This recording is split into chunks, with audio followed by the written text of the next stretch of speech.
bingo and you win, just put your information in there and I'll give you your prize. So a few people can win tonight. So I'm very excited about that. So I'll give everybody a chance to get their virtual card together and we're going to go ahead and get started here in a few minutes. Also, if you're a football person, put your people you're repping in the chat. If you want to pop on real quick, let's see what you're wearing. If you're wearing a jersey, let's go ahead on and do that right now. Let me see. Let me go live. All right, we about to stream up in here. Let me see if I can angle this a little bit here. Going live. All right, everybody, we are live, the Legacy Lounge here. If you want to join the fun, just click the Zoom link and you can come and join us.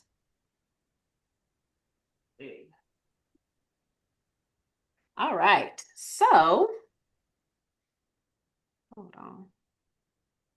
Let me see what y'all got on here. Go anyone but Dallas or Texas. Boo! I know that's right. Eat them up, cats. Go Ravens. Yes. Look, I'm just playing because I don't know anything about football. I'm just fronting.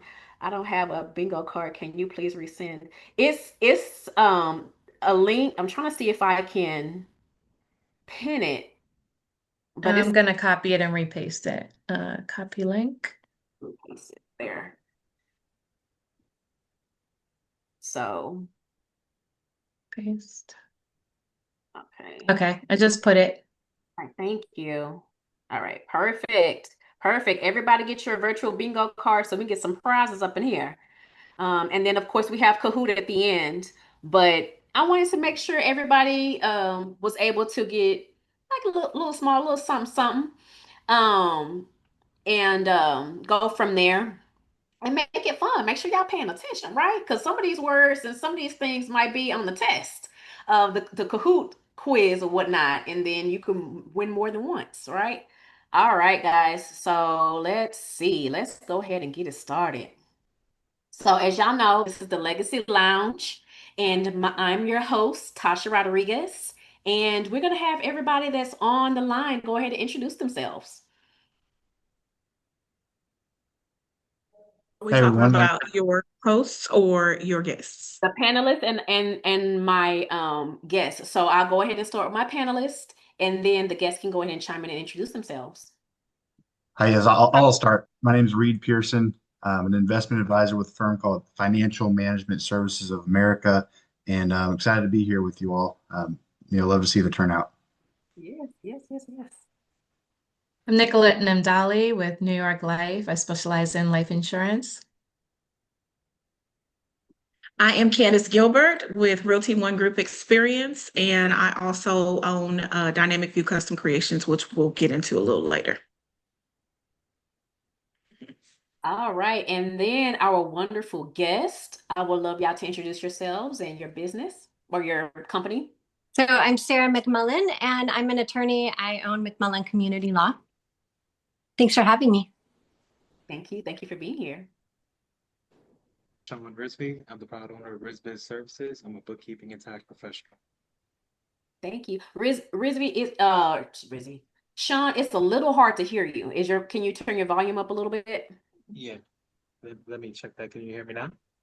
I can hear you, but you're really low, like you're using your bedroom voice. I need to hear you a little bit more. Not the bedroom voice. Okay, Hold give up. me a second. Let me fix Oh, this. now it's the time of the night now. Let me get my drink. He got his wine, maybe. Maybe that's what it is. He get kind of mellow already. Mm-hmm. How about now? Can you guys hear me now?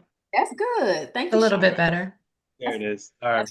It's still a little low, but we can hear you better because I want to make sure everybody can get all of the gems you're going to be dropping tonight, Shann. We're very excited about that.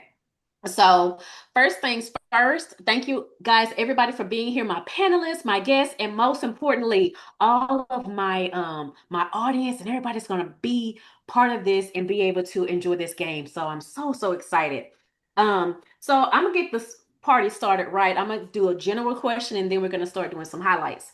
So my first question that I want to have not only for my panelists and my guests, but anybody in the chat, y'all can drop down as well. And make sure you're listening for those keywords for y'all's bingos cards, all right? What is one simple move a family can make today to start building generational wealth?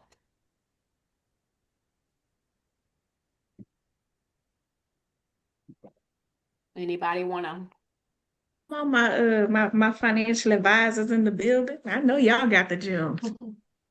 Yeah. I mean, the obvious answer is start building wealth. Right. Set something aside, create a positive net worth. I know that's kind of a topic we'll get to today. But start building your legacy, start, whatever that necessarily entails, whether it's investing or just putting money in a savings account, buying a home, start building assets. Okay. Yep. Start buying some property, Yes. invest in property, real estate. Yes. That's Come good. on, Protect That's what you good. have. That's good. Tasha and Candace in particular. That part. That part. Protect what you have. And who could tell us about protecting what you have in here? Come on, tell us about that. Come on, Sarah. I'd love to shoot in now that you guys have all talked about real estate, protecting. One of the things that families that have created generational wealth do is they use trusts to not necessarily even own, but control the asset and manage the assets. So utilizing a trust and whatever variety that looks like is what we want to do. That is keeping it away from creditors, out of divorce, out of judgments, out of probate. That's the first step. And that's a hard one to the beginning. So I say what everyone else already just said is start building, and then with your professional advisor, and then work with your advisor and an attorney to start protecting. Right. So mine was going to be even more basic because that's where I had to question myself before getting into real estate, before knowing the ins and outs, like the connections that I've had with this network now. It's like people question, I don't know where to start. I have no clue. I don't know what to do. And it's just like you have to start building that network first. Get an understanding, get your game plan, right? That's what we're here talking about today. Yeah, come on, Sarah, come on with it. Get your game plan together first and foremost, and then start branching off into those different things that we're talking about today, like getting the real estate, building the trust, getting that financial plan in order for your future. Get your game plan together first. Start with that, and then you can branch out. So I just want to comment after Candace. So, of course, I'm going to say life insurance because that is the first foundation. Before you can have anything else protected, protecting yourself is the most important. All of the other protections, all of the other assets that you get, it comes from you, your income, what you produce. And if you're not protected as your foundation of all the other protections, there's a chance that things could topple from the top down. So making sure that you have adequate protection, and if you are not insurable through life insurance, there's other ways like the trust, wills, living wills that you can set up in place. What you really want to do is protect your legacy, not just yourself, but protect your heirs, anybody who's going to inherit anything from you, and make sure that they're not passed on the headache of taking care of everything when you're not here anymore.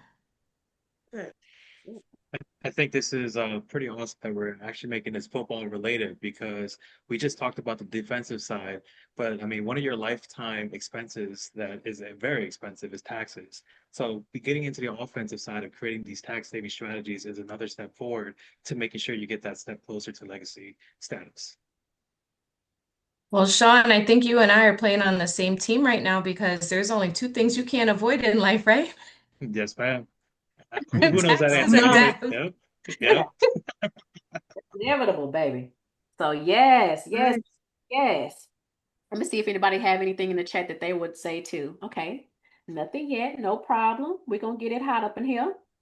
Um, so when your clients ask about their network, how do you explain why it matters beyond just the assets minus I can't read this little part. Minus inflation.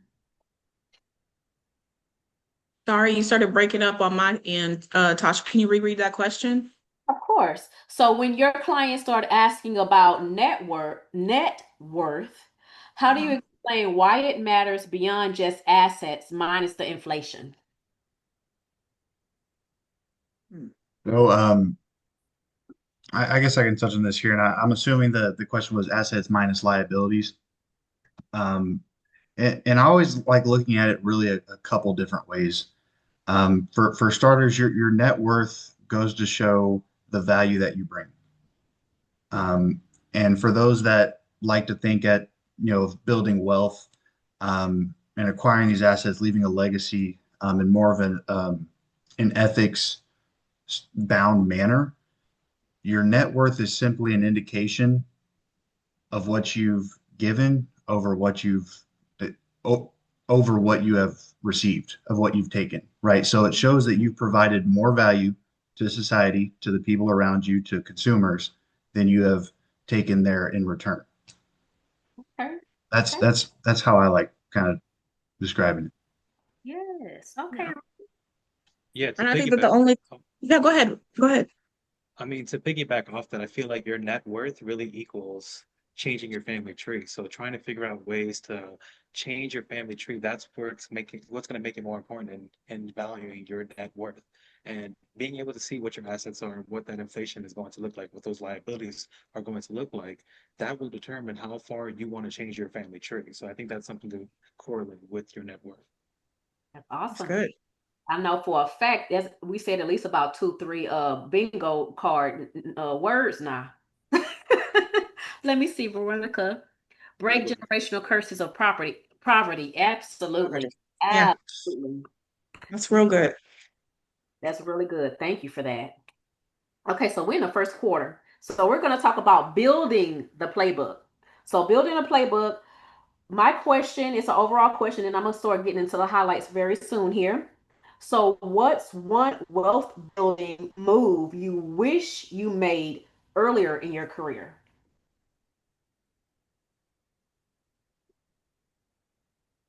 Hmm. That's a good question. I like to say, and I mean, I don't mean it in no kind of way because my good friends they say, "Oh, you a good bougie," but you like you're not uppity bougie, but you bougie, and I take it for what it is because I always flip it and be like, "Well, I have standards. Not you call me what you want to call me, but there's standards to this thing, and I believe in." Setting up like we're talking about today generational wealth for the future where I'm not struggling or my children future children or anything like that is not struggling in the future. So I tackled those things early on, but again it was because I tapped into other people. I saw what other people were doing and I'm like, well, I want that for myself. I don't want this, that generational stuff, that stuff I had to go through growing. I don't want to have to go through that. So early on in life I purchased a home. I paid off of vehicles, or I wasn't having to, continue to pay an interest in this, that, and the other. But I guess the only thing I think that I would have tapped into more would be getting into the life insurance side.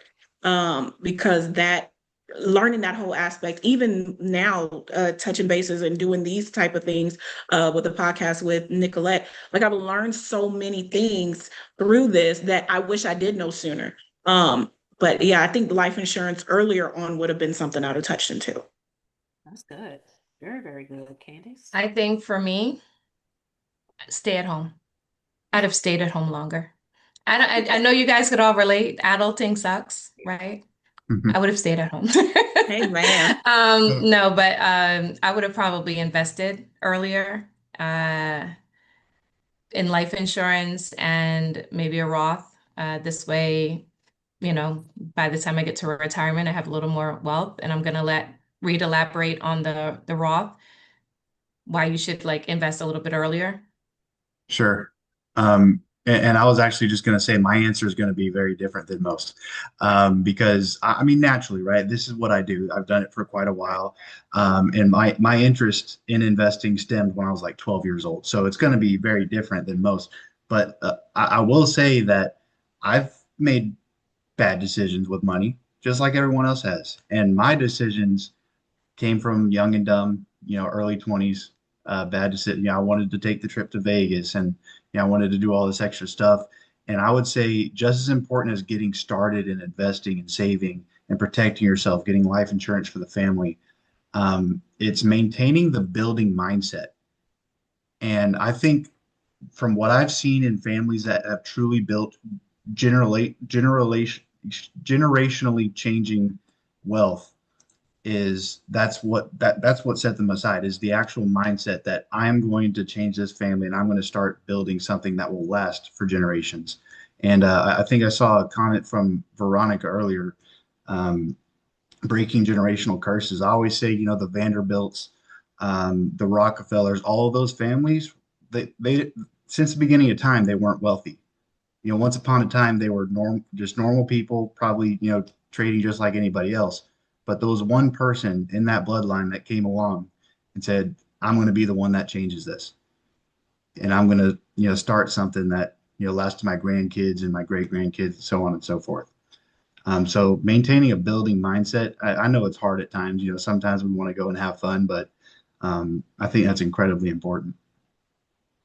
So, Reid, I'm going to touch on what you said, just a little background and history in the Vanderbilts and the Rockefellers. So they both had that family mindset. Someone had the family mindset, but one of those families passed on the education and structured themselves properly with the trust and waterfall method, and the other one did not. So the Vanderbilts did not pass down the education mindset of money and how to build wealth and continue generational wealth, and they ran through their money in 45 years. The Rockefellers till today are still one of the wealthiest families in the world. Guys. If I can piggyback off of that, because I love this direction that the conversation is taking. What I was going to say was actually, I wish I had learned to change my relationship with money earlier. Those of us who maybe didn't have as stable growing up, or we experienced poverty, we have almost kind of a PTSD with money and finance, and it creates actual like physiological reactions, right? And I wish I had been willing to sit in the discomfort to figure that relationship out earlier. To change my mindset, to not have a set mind on this, right? Like to learn how to look at things from abundance rather than scarcity, because you can build from abundance. You can't build from scarcity. But a lot of times it really is a function of how we look at that money and how can we let it go to build or to invest or to buy the life insurance, rather than feeling like we've got to hold on to it because we might think, I don't know if I can recreate this next week, next month, next year. And those reactions come from our past experiences. So I think working on relationship with money. Yeah, I feel like if I could travel back in time, I would definitely tell younger Sean, don't be young and dumb, right? Just like Arita mentioned. But definitely the fact that delayed gratification is a key skill to have. Being able to understand that what is going to affect this if we do that instant gratification of buying everything now, doing the bougie things, being able to party like a rock star in our 20s. How is that going to affect our 30s to build? How is that going to affect our 40s as well? That is something to consider. And I would definitely let that know to younger Sean back in the day, because I definitely learned that lesson the hard way. Abundance versus scarcity. Yeah. No. Yes. Perfect. And anybody in the chat, is it something that you would tell your younger self or that you wish you would have changed from back in the day? Please drop those in. I want to see y'all's views and what you would tell your younger self to do differently that affected your lives today. All right, so we're gonna go pivot a little bit and go into some of these highlights and then get back on some other questions as well, because this is a generational wealth. This is about wealth and everything. Everybody on this panel is some type of business owner or they running a thing. So we want to know what brought you to where you are today. So first things first, we're gonna spotlight Miss Candace Gilbert. And not only is she a wonderful friend and partner in real estate, but her and her husband also are the owners of Dynamic View Creations. I would like to know more information that what inspired you to get that business and just more information about it. I mean, as I switched from a criminal justice background, aka Sam Houston, while I went there, amen. What pushed me into real estate first and foremost, because that goes into what I do with the dynamic view, was just wanting a just change of avenue, just a change of venue rather. And my husband was like, I've always been able, I done told y'all this in the past, I've always been able to sell ice water to the devil. It don't matter what, right? I've always been that entrepreneur person since high school. So I shifted into real estate and it left me with a lot of free time. And if you know me, I can't sit still. So I needed something to do with my hands and time where real estate, when it wasn't busy. And I picked up doing arts and crafts, t-shirts, tumblers, this, that, and the other. And that hobby soon turned into a business and several people wanting to, patronize. And I think that that's the good thing about, what we talk about, that American dream, because you could just start a hobby and flip that into a business tomorrow, and that's exactly what it turned into. So, and luckily I have the support system that I have through my husband. You mentioned him, and he owns his own business, AV and audio, as he is an engineer for AT&T, but he has that on the side. And then we were like, let's keep pushing this thing. We got a 360 photo booth and went to work on that. So it's just, I love the beauty of being able to tap into anything you can put your mind into, right? As long as you're willing to put the work ethic down, you'll be able to reap the reward of it. So that's just really what it is. And if you haven't, checked me out on Facebook and Instagram and TikTok, all of them places. I'm on now. Yeah, she does very beautiful work. I am being a customer of hers, and I've seen it from beginning to end. She did a custom order for Reid as well. She does very good work. Hey, come on, Reid. Always Very, got it here. With a shout out. Been drinking out of it all day. It's beautiful. very, Hey, very. man.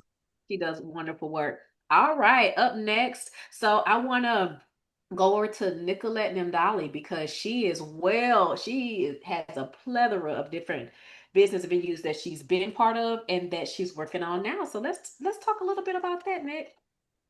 Yeah, so I actually just recently sold one of my businesses. I had a salon in New Jersey for the last 16 years.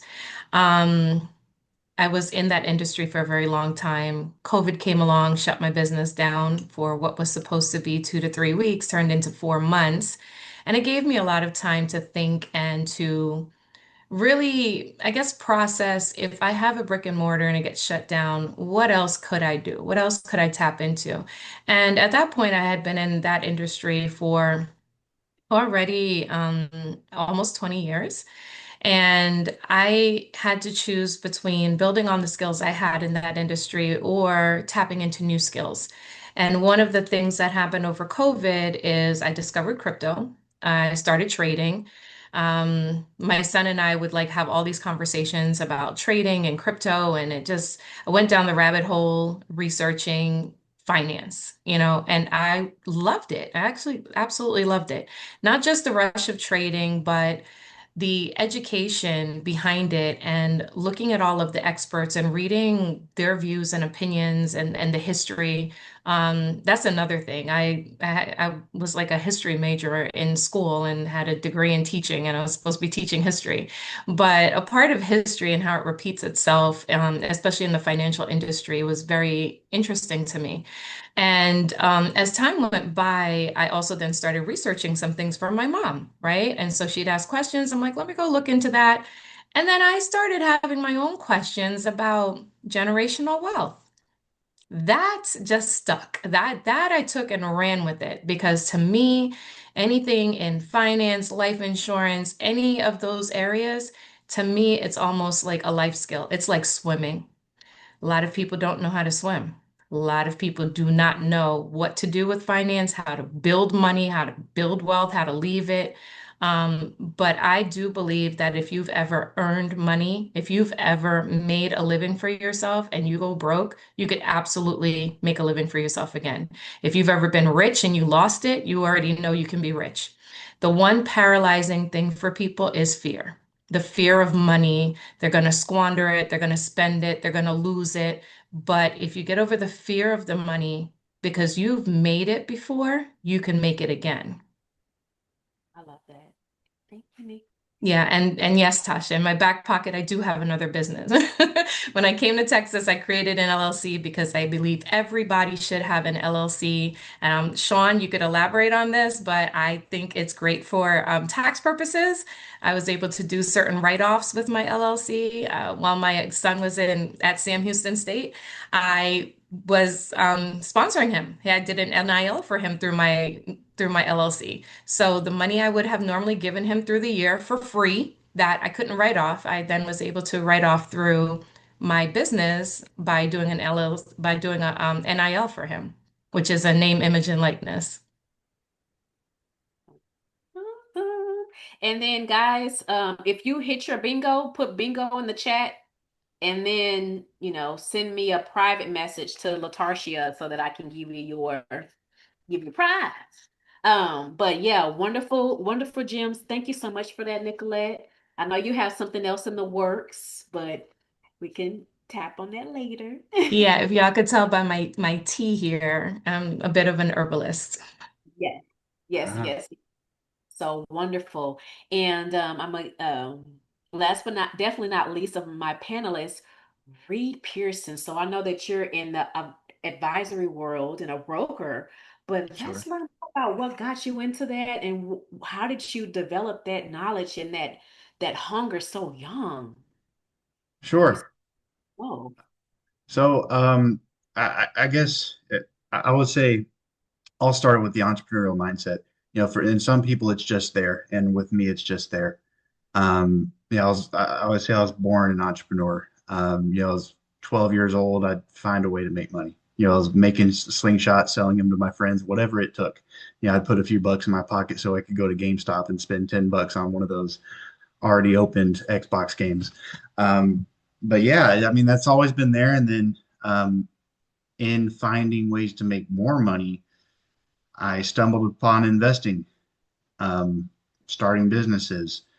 And it wasn't really until I got my first like actual, I wouldn't say a job, but I actually did accounting and bookkeeping for several years, where I decided finance was kind of where I was going to make my home, and started learning a lot more on the investing side. It really just came to the point where, if you're reading a book on a single topic and it's 1 in the morning on a Saturday night, by the way, I think that's probably something you're interested in. So I really just decided that, to make that my thing. And I started as an entrepreneur in this industry specifically. I ran a team of licensed agents. I had a team that spanned across all 4 time zones of the U.S. So we were on Zoom meetings just like this several times throughout the week, um, and leads towards what I do today, which is I really just help people do the same things I've done. Right? I help business owners, I help individuals and families planning for all aspects of their financial life. It's something that I love to do. It's something I love to study. So might as well help other people do the same. wonderful. Thank you, Reid. Sure. All right. All right, Shann. Let's hear a little bit about how was RizBiz born and what got you into taxes and bookkeeping and all the things? Yeah, for sure. So it all started, I was, like I said, young and dumb, living paycheck to paycheck, but I managed to get my accounting degree. And when I got that accounting degree, that changed up my whole aspect. I said, listen, I'm about to have a big boy job now. I need to make sure that I'm spending my money wisely. I ended up running into Dave Ramsey and his baby steps, paid off $63,000 of personal debt in 13 months. And that changed my whole aspect of what exactly money does and what exactly money is. Veronica hit it on the money, legitimately. It's money is a tool, and I think that's completely right, completely amazing. And that made me realize as well that I didn't know enough about money, about how to budget properly, how to forecast properly. I wasn't taught this in school. So I realized this is my new mission of how to educate this to other people as well. I do that through bookkeeping and through taxes because I realized that those are two things that are intricate for not only business owners but also individuals as well, especially when it comes to trying to build their own legacy. So RizBiz was born on that foundation of, hey, we're trying to make sure that that is something that is abundance of importance, and then obviously focusing on the fact that, I mean, you just saw with COVID, Nicolette just mentioned it, businesses went out of business because they didn't have the proper cash flow to maintain just in case a pandemic happened. So being able to teach people about the proper, how to get a positive cash flow and maintain a positive cash flow is something that I just love doing and helping people make that change. All right. Oh, we got a bingo winner. Got a bingo. Come on, come That- on, Owen. Congratulations. So send me Yeah. your email Congrats, Owen. on the side chat so that I can give you your prize. I'll send you a virtual prize. All right, somebody wanted some money up in here. Who next? I'll take two more. Then we have Kahoot. All right, perfect. And stick around because you might win Kahoot too now. All right. So last but definitely not least, Sarah. Sarah is our estate planning attorney and she owns community law. Sarah, how did that come about? Sure. So I I will tell you that nothing in life looks like a graph with a straight line off to the right, up and away. A lot of times our paths look like pieces of spaghetti. As we get older and we really discover what drives us, what our passion is. Reid actually brought up something that I had written down. We need to discover what we're curious about, because if you love what you're doing, you'll never work a day in your life, right? So what interests you? I love that idea. I've picked up from other people changing skills, changing venue, and that's really what I did. I have a master's in public administration. I love working with nonprofits, actually, as executive director, and learning so much about human resources actually got me into reading contracts. And that was something that I didn't know everyone else does. Like I would read every word of like the Apple user agreement, which is insanely long. But I thought everyone did that. And so I honestly felt like, so what I happen to love entrepreneurship. I love learning new things. And so I love the idea of economics. I love labor theory, like labor market theory and economic development in like through the government. And so I combine a lot of my passions into how I practice law. So I do estate planning, where I am protecting business owners and families, but I also do business law, where we're looking at from entity formation all the way through exit planning. And I really do the things that I feel passionately about. We talked about name, image, and likeness. I could talk sports law all day. And I love that idea of a name, image, and likeness contract for one of your kids. I also believe that everyone can have an LLC. So I really followed my passions. I will say, whether you are religious or you're maybe a spiritualist, if the universe points you in a direction, that's and the doors open, that you should walk through them. I was praying what to do next, and that's how I ended up going big or going home. And I learned to lean into things that scared me. I grew up being scared of a ton of things like the dark and the ocean and heights. And I learned during law school, if it scares you, we should lean into it. That's a great mindset. And yes, glad Candace agrees with me. So that's how I got to where I am, doing the kind of the law that I love. Thank you, Sarah. So we're gonna touch on one or two more questions. That's a broad questions, and then that should put us right over to our Kahoot game. But this is so much fun. This is great learning more about you guys and just wealth and your why. So that is wonderful. So we talked about that already. I do want to ask this one question to you, Shann. So, what would be some tips that you can let us know about avoiding costly tax mistakes? I mean, I actually was planning on talking about the AHSA today. Oh, we can Um, talk about that too. we want to get involved with that. Do we want to start with that? Because I have a whole football play for it. Let's I do. wrote it down and everything. So for those that don't know what HSA is, I kind of wanted to break it down in football terms to make it a little bit more easy to understand. So imagine you're the quarterback. The IRS is lined up as your defense, and with the IRS, they want their money at the end of the day, right? Uncle Sam wants his money, so he's ready to sack you with those taxes.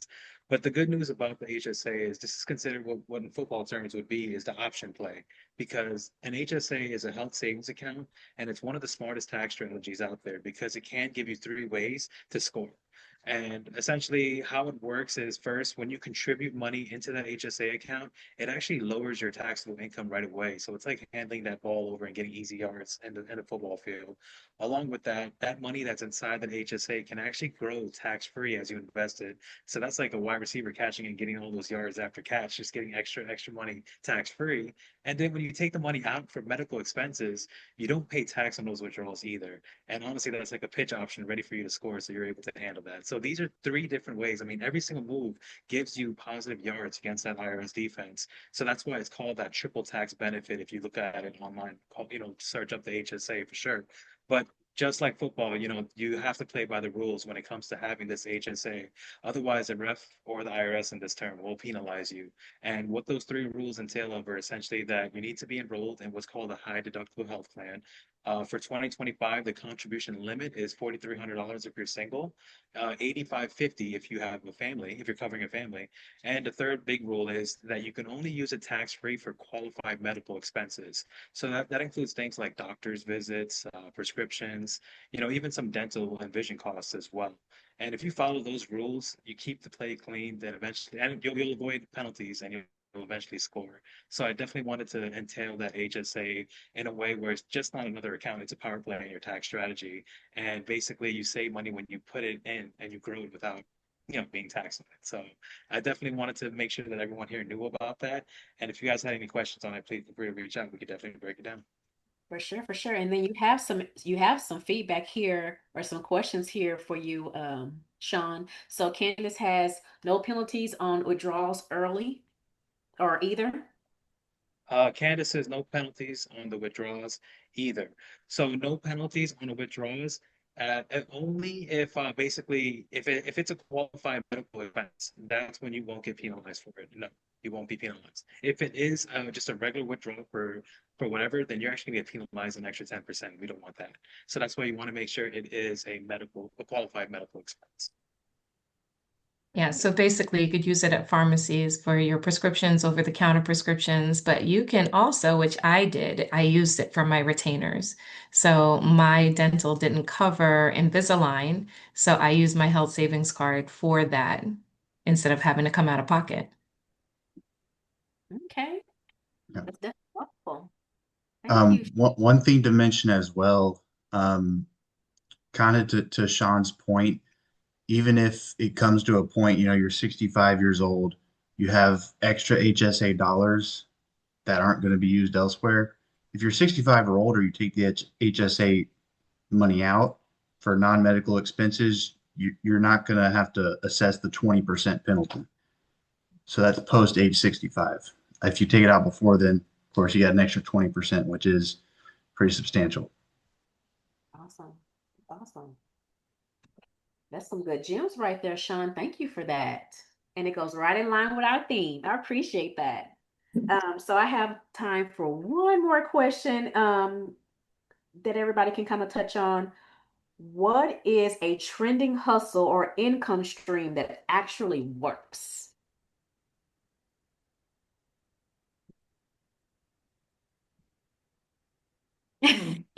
Are you speaking like other than another business?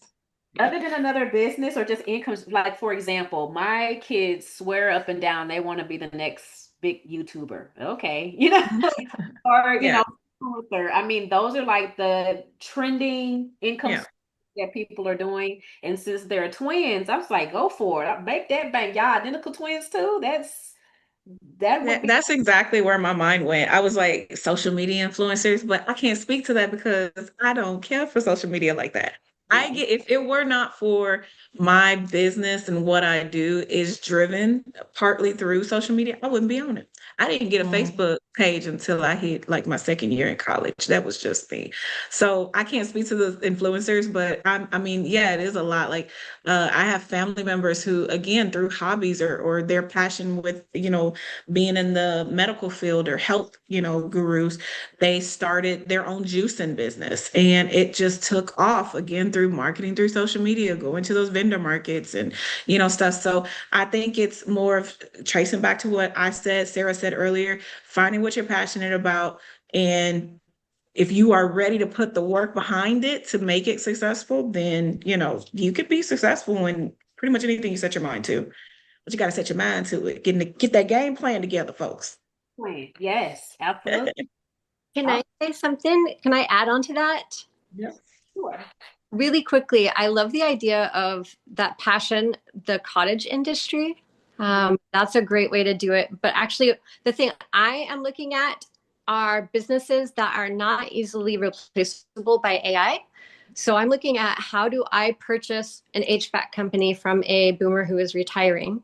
How do I purchase a storage unit company? How do I purchase? I mean, even all the way down to vending machines. Like I'm looking at what kinds of companies can I purchase from boomers who are retiring. That's where I'm going next. Plumbers. Plumbers, Yes, Sarah. plumbers, electricians, carpenters, absolutely. Thank you. All the blue collar trades. And just to add to that point, you mentioned an HVAC company who's retiring. I'm helping people do that right now. The amount of people retiring from those businesses and exiting is Yeah, pretty tremendous right now. So if you're looking to for those opportunities, they certainly exist. You just gotta find the right opportunity and pull the trigger. that's right. Okay, I'll call you, Reid. Yes, perfect. I'll ask one more question, but with this question, I'm gonna take it from just one of y'all. One or two of y'all, depending on how short it is, because we have a few more minutes. Can't So, be asking us these good questions and then don't want us to chime in. oh baby, we be Let's look, have breakout rooms. Right, right, right. look, No, I'm playing. Go ahead, go ahead. these films just be jamming. Okay, if someone only had $500, what is the smartest wealth play? I'll be quiet. Go ahead on my financial advisors and, and, Yeah. and trust Um, peoples and so I'm sure there are plenty of people that would say that there's a perfect thing to do with it. Um, I guess I'll have to answer it as honestly as I can. $500 is not going to change Yeah. financial situation.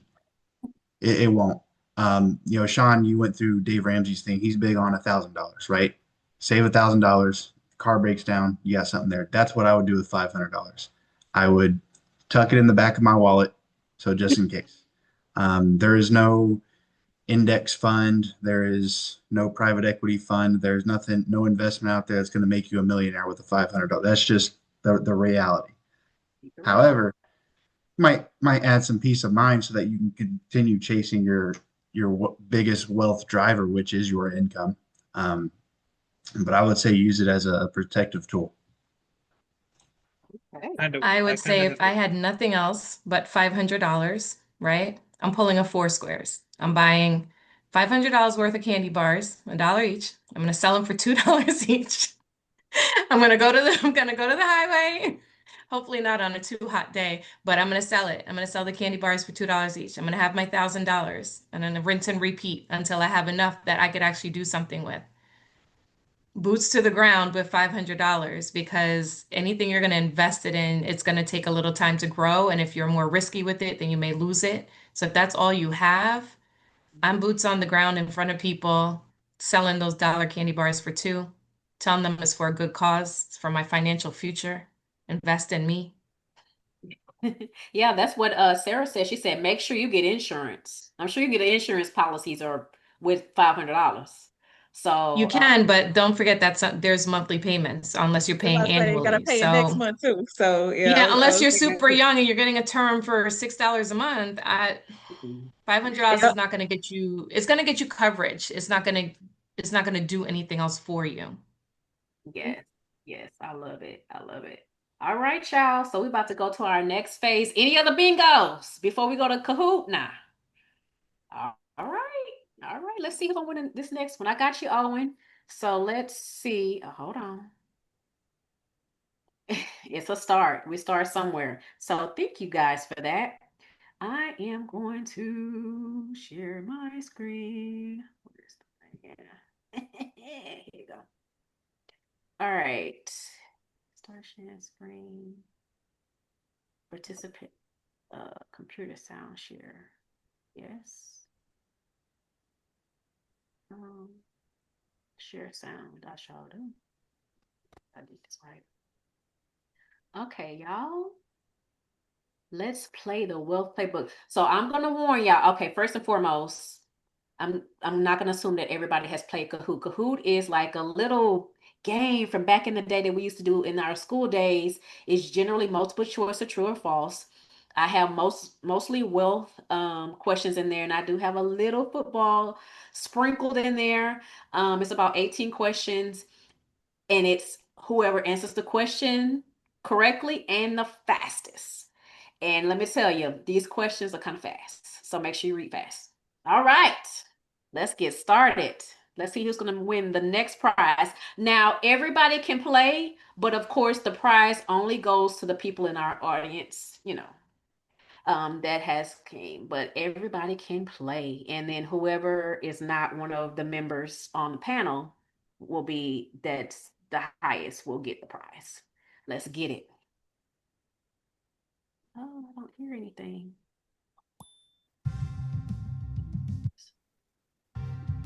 Can y'all hear it? Is it loud enough? You hear it? Okay.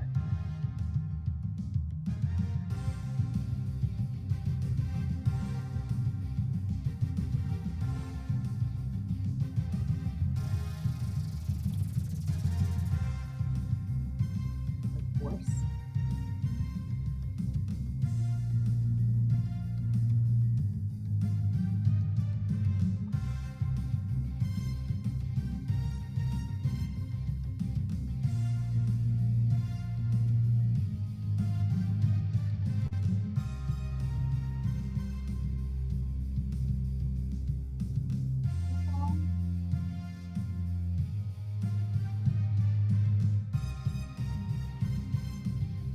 Is that everybody that's playing today? You should be able to get more in there. I was about to tell them if you're trying to figure out how to get in, just scan the QR code. Go background. I'm sharing my screen so I can't see. Oh,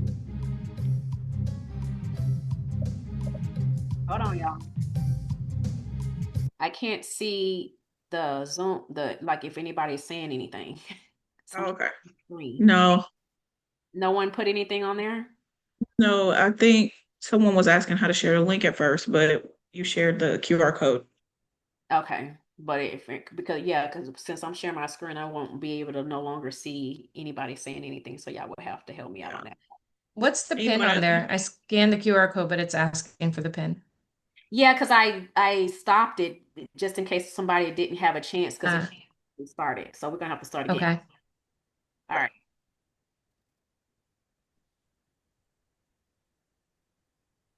All right, we're gonna try this again. I want to make sure everybody has opportunity to win the prize. All right, let's do this again. Yeah, like Veronica said, if they're watching from their phone, they can't scan it. Okay. Yeah, I get it. So if Yeah. they're on their phone, they just go to www.kahoot it and then put in the pin. Yes. Okay, let's just give them a chance to do that. And I went ahead and dropped that in the chat as well for if it makes any easier for anyone.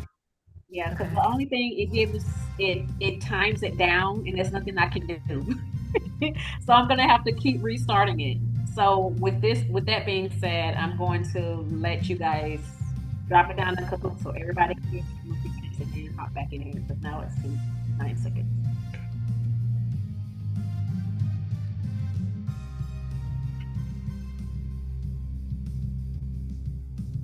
Okay, we have more people now.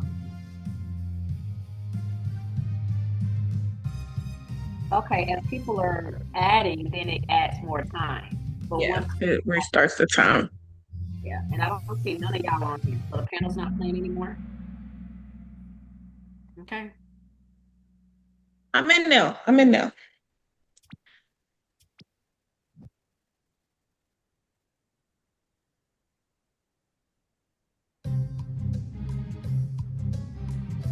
I will answer choices. Oh, there we go.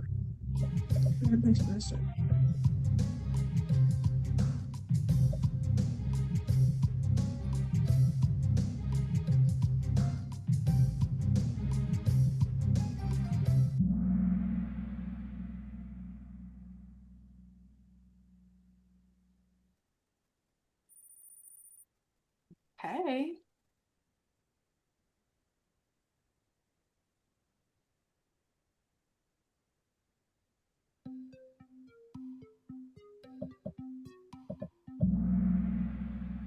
Fast.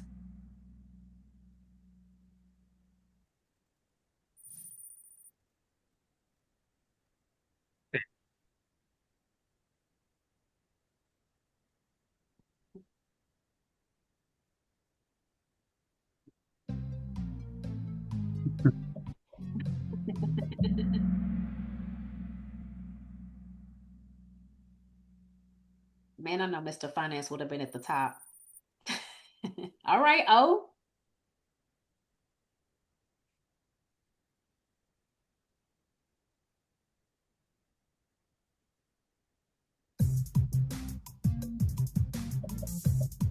What? A hard one. Who put understanding jokes? I hit the wrong button. I mean, maybe.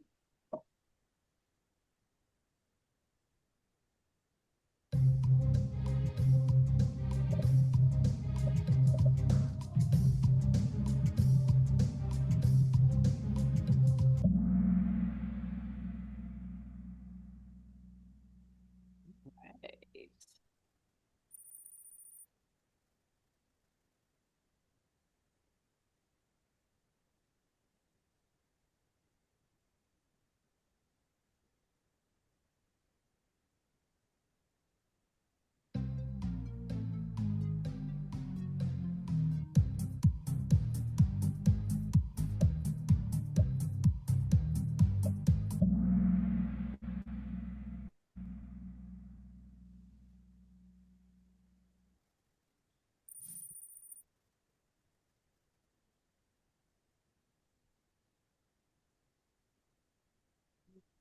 Oh, no.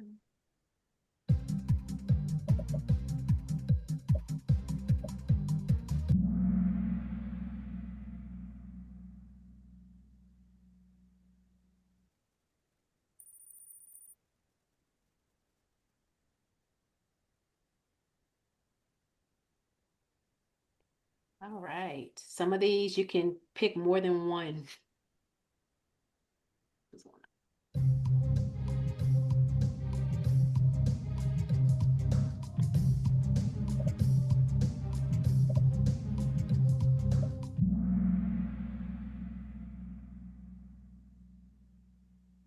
Tax evasion. All right.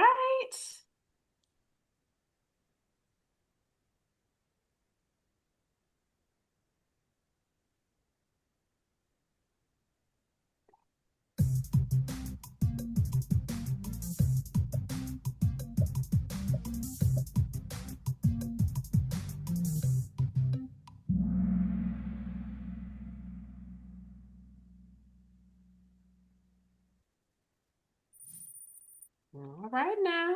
Y'all getting close. All right, Earl.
Mm-hmm. Multiple choice. You pick two. All right, he coming for your throat.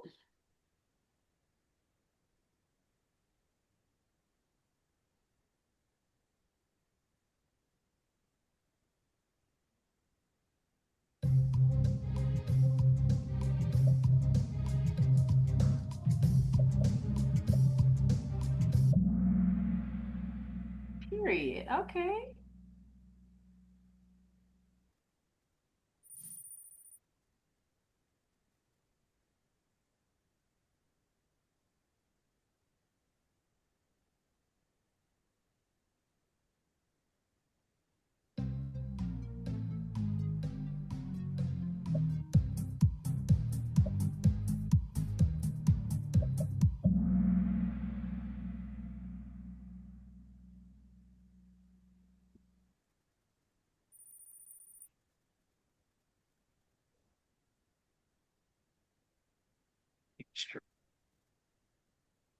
I don't know if it's something in the chat, but I can't see it because I'm sharing my screen. Share or not.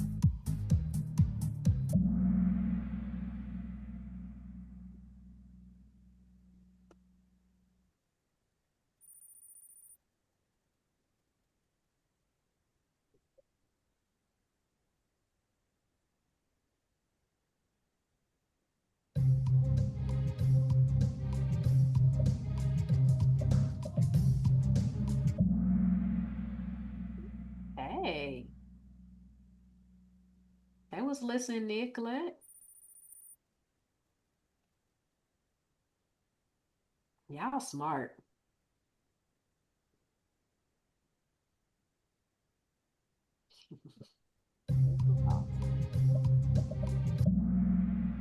Okay.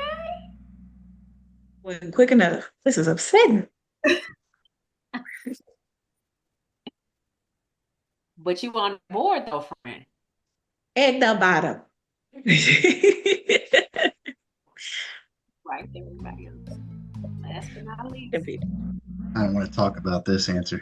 I did that on purpose, baby. That's All right. why. I'm sure you did. Perfect. Congratulations on your prize. Let me see. So thank y'all so much for joining us. This was wonderful. Meet us on, we'll be back in October. It's the last Tuesday of every month.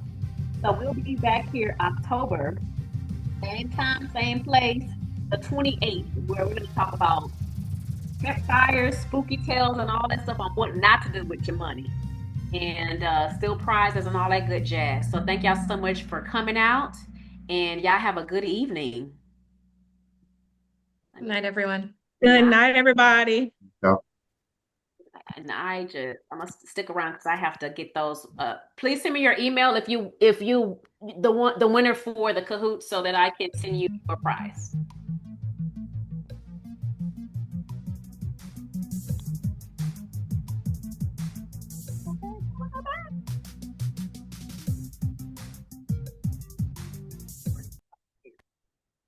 Here we go.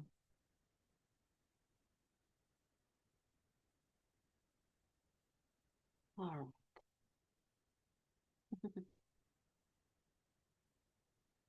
Looks like I get Owens.